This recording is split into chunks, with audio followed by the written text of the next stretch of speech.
नमस्कार दोस्तों, मैं हूं धीरज और स्वागत करता हूं आपका study.com में। आज हम लोग पढ़ने वाले हैं रेनबो पार्ट 2। और रेनबो पार्ट 2 जैसा कि आपको पता है, ये क्लास 12 का 100 मार्क्स इंग्लिश का बुक है। ठीक है, तो क्लास 12 100 मार्क्स इंग्लिश का ये बुक है। ओके, और इसी का हम लोग प्रोज सेक्शन पढ़ने वाले हैं और ये हम लोग लाइन बाय लाइन पढ़ने वाले हैं। ठीक है, बहुत सारे बच्चों का डिमांड था कि बुक को लाइन बाय लाइन पढ़ाइए। ओके, मैंने बोला भी कि भाई बहुत सारे लोगों ने कवर किया हुआ है, you can read any word. लेकिन भाई बच्चों के डिमांड पे मैं आपके सामने लेकर के आ गया हूँ आपका बुक। पहला चैप्टर है आपका इंडियन सिविलाइजेशन एंड कल्चर, भारतीय सभ्यता और संस्कृति। ठीक है, आपको पता है इंडिया, और इंडिया से ही वर्ड बना इंडियन। ओके, तो इंडिया का मतलब इंडिया की सभ्यता क्या है, इंडिया की संस्कृति क्या है, उसी के बारे में ये आपका पूरा का पूरा चैप्टर है। बात आती है सिविलाइजेशन की कि आखिरकार में सिविलाइजेशन क्या होता है।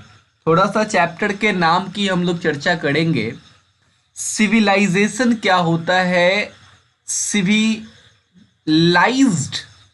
कब बोलते हैं कि लोग सिविलाइज्ड हो गए हैं, लोग सभ्य हो गए हैं। सभ्य से ही वर्ड बनता है सभ्यता। जब लोग सभ्य हो जाएंगे तो वहां पे एक सभ्यता का विकास होगा। तो आखिर लोग सभ्य कब से हो गए? आपको पता है कि लोग पहले घुमंतु मतलब कि घुमंतु जीवन जीते थे। लोग जो है आदि मानव थे, और आदि मानव थे वो जो है जंगलों में रहा करते थे, घुमंतु जीवन जीते थे। बाद में लोगों ने क्या किया, बाद में लोगों ने, आपको पता है पहले लोग जो है, पहले की जो स्थितियां थी उतनी अनुकूल नहीं थी। धीरे धीरे एक ऐसा टाइम आया कि जब लोग जो है घर बना के रहने लगे। और वो टाइम आपका जो था वो कब था? वो था 2500 बीसी की बात कर रहे हैं। 2500 बीसी से 1750 बीसी, या 1700 बीसी की अगर आप बात करें, बीसी का मतलब होता है ईसा मसीह के जन्म से पहले, बिफोर क्राइस्ट, जिसको ईसवी पूर्व बुक में लिखा जाता है। तो मतलब अभी तो ये 2021 चल रहा है। 2000 आज से आज से मतलब 2000 साल पीछे जाओ और फिर वहां से 2500 साल पीछे जाओ, मतलब लगभग आज से 5000 साल पहले की बात कर रहे हैं कि उस टाइम पे सबसे पहले लोग सभ्य हुए थे। लोगों में एक सभ्यता की विकास हुई थी। मतलब जो सबसे पुरानी सभ्यता इंडिया में मिलती है वो मिलती है सिंधु घाटी सभ्यता, जिसको हड़प्पा सभ्यता भी बोलते हैं। तो सभ्य होने का मतलब ये है कि लोगों का एक सुव्यवस्थित तरीके से लोगों का रहना, लोगों का जीवन यापन करना, इसको बोलते हैं सभ्यता। मतलब वहां लोग जो है जब ठीक ठाक से जीवन यापन करने लगेंगे तो आप कहोगे कि लोग सभ्य हो गए हैं, और वहां पे जो है एक सभ्यता का विकास हुआ है। भारत की सबसे पुरानी सभ्यता वही है, सिंधु घाटी सभ्यता। अब कोई भी सभ्यता होगी तो वहां पे कुछ ना कुछ कस्टम्स होंगे, कुछ ना कुछ रीति रिवाज तो होंगे ही होंगे।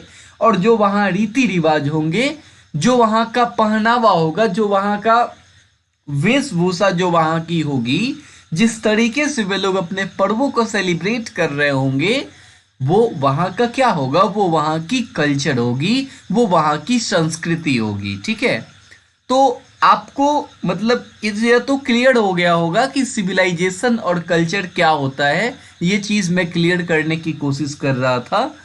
तो अभी ये चैप्टर हम लोग पढ़ने वाले हैं, इंडियन सिविलाइजेशन एंड कल्चर, भारतीय सभ्यता और संस्कृति, जो कि लिखा हुआ है महात्मा गांधी जी के द्वारा। ठीक है, तो चलिए चैप्टर को शुरू करते हैं, पढ़ते हैं। चीजों को समझने पे जोर देंगे हम लोग, क्योंकि लाइन बाय लाइन तो मैंने अभी तक नहीं पढ़ाया है ऑनलाइन, मैं ऑफलाइन ही पढ़ाता हूँ और ये लाइन बाय लाइन। लेकिन चलिए शुरू करते हैं यहाँ आप लोगों के डिमांड पे, आप लोगों के कहने पे। ठीक है, यहाँ Mohandas Karamchand Gandhi 1869 to 1948, popularly known as Bapu or the father of the nation, was more a spiritual leader than a politician. आपने मेरा स्टोरी ऑफ इंग्लिश का जो मैंने करवाया आपको, वो आपने देखा होगा अगर, तो आपने ध्यान दिया होगा कि मैंने उसमें इंपॉर्टेंट चीज़ों को डिस्कस किया था और इस तरीके से डिस्कस किया था कि आपका एक भी लाइन ना छूटे। ठीक है, बाकी जो चीज़ें थी उसको मैंने छोड़ दिया था। तो बस यहाँ भी हम लोग वही करने वाले हैं। हम लोग इस हिसाब से पढ़ेंगे कि इस चैप्टर से जो भी आपके बुक में, जो भी आपके एग्जाम में ऑब्जेक्टिव आने वाले हैं, ऑब्जेक्टिव बन जाए, आपका एक्सप्लेनेशन बन जाए, आपके क्वेश्चन आंसर हल हो जाए। ठीक है, इस तरीके से हम लोग इसको पढ़ने वाले हैं। देखो, महात्मा गांधी, जिनको मोहनदास करमचंद गांधी भी कहते हैं, उनका जन्म हुआ था 1869 में और आप सबको पता है कि 2 अक्टूबर को जन्म हुआ था और मृत्यु हो गई थी 1948 में 30 जनवरी को। ठीक है, सबको पता है, इसमें कोई दिक्कत नहीं है, इसमें कोई बताने वाली चीजें नहीं है। तो गांधी जी जो थे, जिनको हम लोग जो है बापू भी बोलते हैं, जिनको फादर ऑफ द नेशन भी बोला जाता है और जिनको महात्मा भी बोलते हैं। ठीक है, तो एक तो देखो ये ऑब्जेक्टिव बन गया कि बापू, और ये एक ऑब्जेक्टिव यहाँ पे बन गया फादर ऑफ द नेशन। जब भी मैं आपको पढ़ाऊँ तो आप बुक के साथ साथ वहाँ पे एक अपना हाइलाइटेड पेन लेके जरूर बैठना, और जहाँ पे मैं बोलूँ कि आप इसको अंडरलाइन कर लो तो आप उसको अंडरलाइन कर लेना। ठीक है, ताकि वो आपका ये ऑब्जेक्टिव के दृष्टिकोण से भी इम्पोर्टेंट होगा और बाकी अन्य भी दृष्टिकोण से। ठीक है, तो आपको अंडरलाइन करना है यहाँ से एज बापू और the father of the nation. ठीक है, मतलब गांधी जी जो थे, इनको बापू भी बोला जाता था, बापू के रूप में भी ये प्रसिद्ध थे, और इनको फादर ऑफ द नेशन मतलब कि राष्ट्रपिता भी बोला जाता है। और गांधी जी एक पॉलिटिशियन से कहीं ज़्यादा एक स्पिरिचुअल लीडर थे। ठीक है, मतलब गांधी जी एक स्पिरिचुअल लीडर थे, पॉलिटिशियन भी थे, लेकिन पॉलिटिशियन से कहीं ज़्यादा एक स्पिरिचुअल लीडर थे। पॉलिटिशियन का मतलब होता है राजनीतिज्ञ, राजनेता। जैसे आजकल के नेता जो हो रहे हैं उनको आप देखते होंगे, वो राजनेता हैं। ठीक है, और स्पिरिचुअल लीडर वो होता है जो नेता तो है ही, उसमें राजनीति का तो गुण है ही, लेकिन उसके साथ साथ वो अध्यात्म से भी जुड़ा है। अध्यात्म से भी जुड़ा है मतलब ईश्वर से भी उसका कहीं ना कहीं जुड़ाव है। वो बाकी क्रियाओं में भी मतलब वो भाग लेता है, ठीक ठाक से भाग लेता है। आध्यात्मिक अलग ही चीज होती है, आप समझ रहे होंगे अध्यात्म को। तो गांधी जी पॉलिटिशियन तो थे ही, लेकिन पॉलिटिशियन से कहीं ज्यादा वो एक क्या थे, स्पिरिचुअल लीडर थे। और ही successfully used truth and non violence. यहां आपको अंडरलाइन करना है ये वाला लाइन। ठीक है, ये लाइन आपको अंडरलाइन करना है कि ही successfully used truth and non violence as the chief weapons against the British rule in India. इतना आपको करना है। देखो, गांधी जी का जो मुख्य हथियार था, जो उनके चीफ वेपन्स थे, आपको पता है कि गांधी जी ने कभी भी हिंसा का साथ नहीं दिया। उन्होंने बहुत बड़े बड़े आंदोलन किए, अब वो चाहे असहयोग आंदोलन हो 1920 ईस्वी में जो उन्होंने किया, चाहे वो सविनय अवज्ञा आंदोलन हो, या चंपारण आंदोलन हो, या फिर बहुत सारे अहमदाबाद मिल स्ट्राइक जो था, बहुत सारे आंदोलन हैं अगर आपने इतिहास पढ़ा होगा तो गांधी जी ने जितने भी आंदोलन किए, आपको पता है कि गांधी जी ने कभी भी हिंसा का सहारा नहीं लिया। उन्होंने कभी भी वायलेंस का सहारा नहीं लिया। वायलेंस मतलब होता है हिंसा। ठीक है, तो कभी भी उन्होंने वायलेंस का सहारा नहीं लिया। वो अहिंसा का मतलब होता है कि मतलब मार काट ना करना, हिंसा नहीं करना, किसी को प्रताड़ित नहीं करना, किसी को मतलब दंड नहीं, दंड देने का मतलब किसी को ऐसे मार के पीट के जबरदस्ती किसी को मनवाना, ऐसी चीजें नहीं थी गांधी जी में, ठीक है, वो सारी चीजें नहीं थी। और हिंसा के चलते ही गांधी जी ने जो उनका असहयोग आंदोलन था उन्होंने बंद कर दिया था, अगर आपको याद हो हिस्ट्री में तो, ठीक है। बाद में उसमें हिंसा हो गई थी, चौड़ी चौड़ा हत्याकांड, तो उन्होंने उसको क्या किया था, बंद कर दिया था। तो इन सारी चीजों से ये क्लियर होता है कि कहीं ना कहीं गांधी जी नन वायलेंस के और सच्चाई के बहुत बड़े पुजारी थे, ठीक है। सच्चाई की बात आ गई है तो आपको पता है कि गांधी जी ने एक बुक भी लिखी हुई है जहां जिसका नाम यहाँ पे नीचे दिया हुआ है, यहाँ पे आप इसको याद जरूर करना। ये बुक का नाम है माई एक्सपेरिमेंट विथ ट्रुथ, और ये बुक जो है गांधी जी ने, माई एक्सपेरिमेंट विथ ट्रुथ ये बुक है, गांधी जी के द्वारा लिखी हुई बुक है। हिंदी में इसका मतलब है सत्य के प्रयोग, ठीक है, सत्य के प्रयोग। इसमें गांधी जी ने क्या किया है, गांधी जी ने अपनी जीवनी लिखी है, ठीक है। इस बुक में गांधी जी ने, कौन सी बुक है, माई एक्सपेरिमेंट विथ ट्रुथ, ये गांधी जी की ऑटोबायोग्राफी है। अच्छा, दो चीज होती है, एक तो ऑटोबायोग्राफी होता है जो कि ये बुक है, और एक होता है बायोग्राफी। दोनों में अंतर होता है, और क्या अंतर होता है इसको हम लोग समझ लेते हैं। बायोग्राफी का मतलब होता है जीवनी, ठीक है, बायोग्राफी का मतलब होता है जीवनी, जबकि ऑटोबायोग्राफी का मतलब होता है आत्मकथा।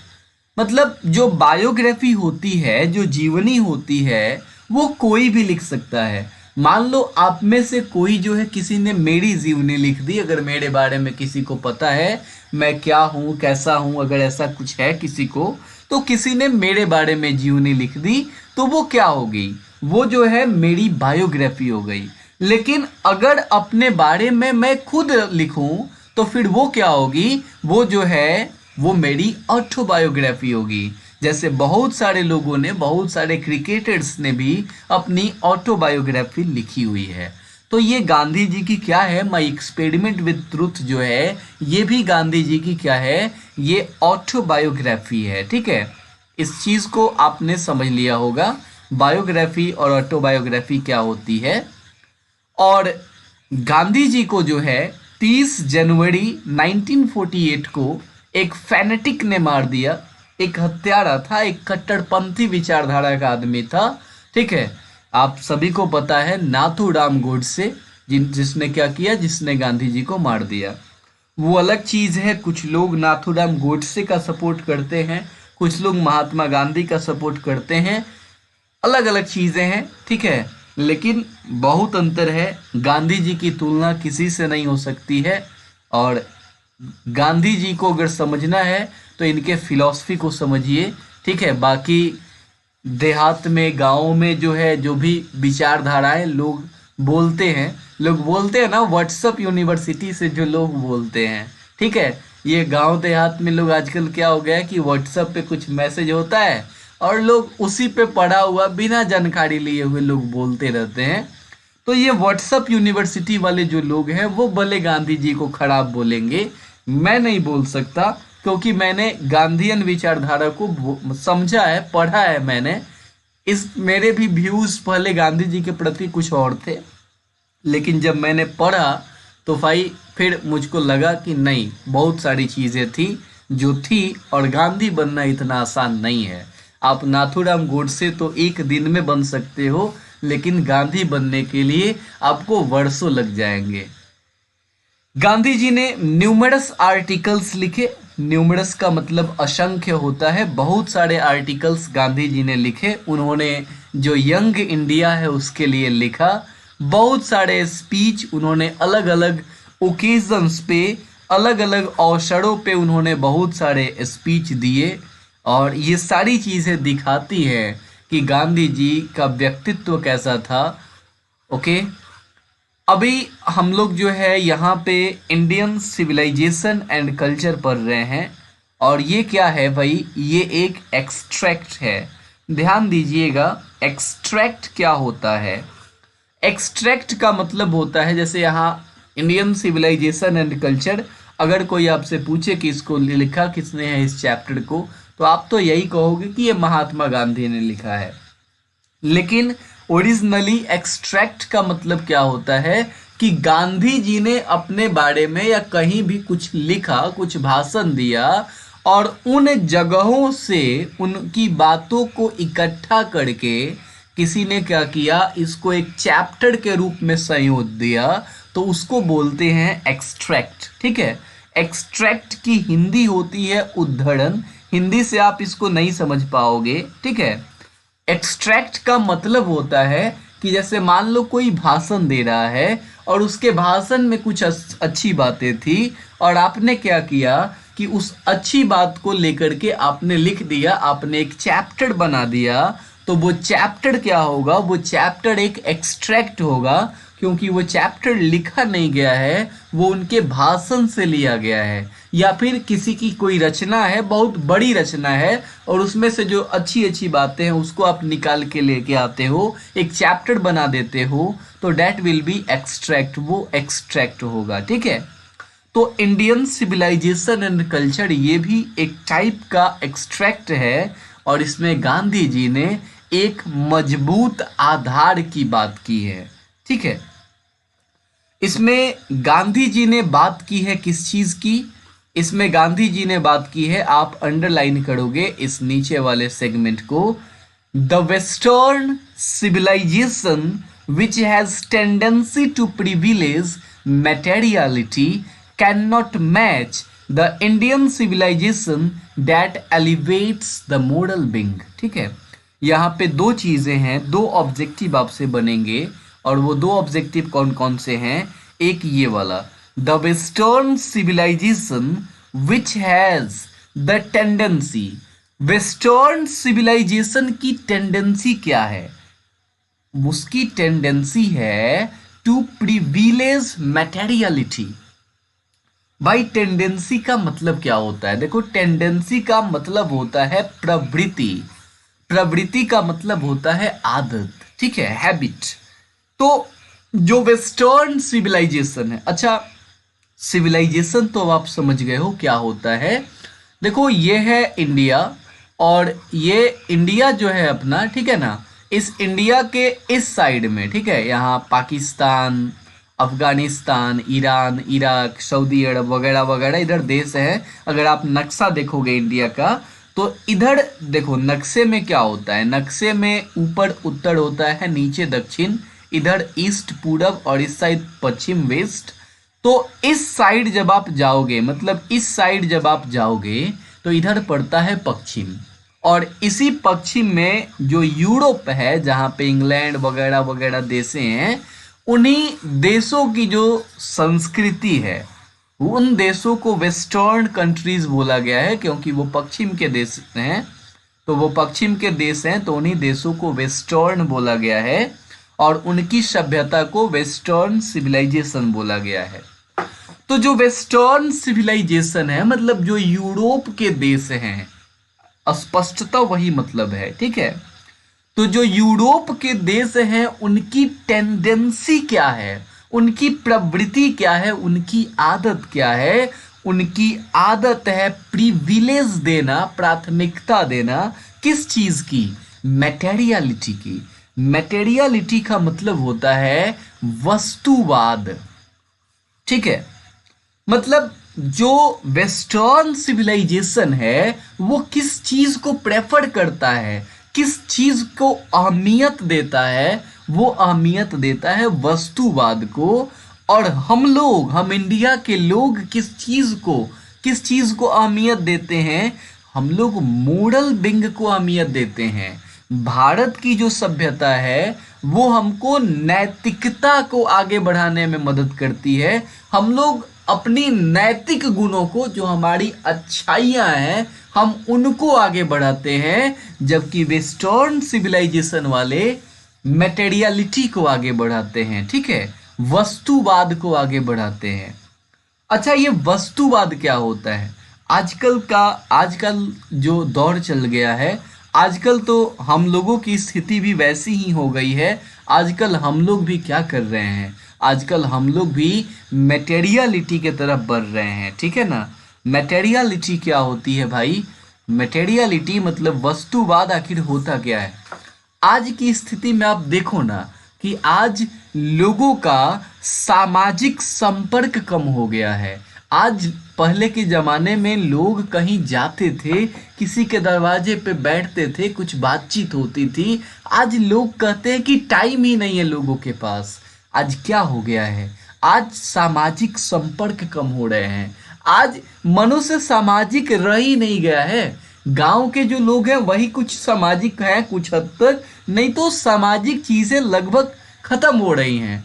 आज वो बड़ा है, आज समाज में उसको बड़ा माना जा रहा है जिसके पास बहुत सारी वस्तुएं हैं, जिसके पास बहुत सारे मटेरियल्स हैं। आज अगर किसी के पास उसके दरवाजे पे स्कॉर्पियो लगा हुआ है, अगर उसके दरवाजे पे 2-4 बाइक्स लगी हुई हैं, अगर किसी के दरवाजे पे कुछ ठीक ठाक 2-4 ट्रैक्टर लगे हुए हैं, ठीक ठाक घर बना हुआ है, तो आज वो बड़ा है। पहले ऐसा नहीं था। भारत की सभ्यता ये नहीं सिखाती है। भारत की सभ्यता तो सिखाती है कि आपके संस्कार कितने अच्छे हैं, आप कितने सभ्य हैं, आपकी जो सभ्यता है, आपकी जो संस्कृति है, आप उससे बड़े होते हैं। एक इंसान अपने विचारों से बड़ा होता है। ये चीज़ भारत की संस्कृति, भारत की सभ्यता सिखाती है। लेकिन मटेरियलिटी जो सिखाती है हमको, ये पश्चिमी सभ्यता जो हमको सिखाती है, वो तो यही सिखाती है कि वस्तुओं की पूजा की जाए। इसी पे पूरा का पूरा चैप्टर है अभी जो मैंने आपको बताया। तो आगे हम लोग चैप्टर को लाइन बाय लाइन पढ़ेंगे, ठीक है। अगर आपको वीडियो पसंद आया तो भाई आप बताओ, कमेंट करो कैसा लगा, और मैं इस पूरे के पूरे चैप्टर को एक्सप्लेन करूंगा आपके साथ। और एकदम हम लोग अगर साथ साथ रहेंगे, देखो एक्सप्लेनेशन बहुत बड़ा होगा क्योंकि मैं एक्सप्लेन करने में कोई कमी नहीं करता हूँ। सबसे बड़ी बात तो ये है, इसके कारण वीडियोस बड़े ही लंबे लंबे हो जाते हैं मेरे। चलिए, thank you so much for watching this video. मिलते हैं अगले वीडियो में, तब तक के लिए धन्यवाद।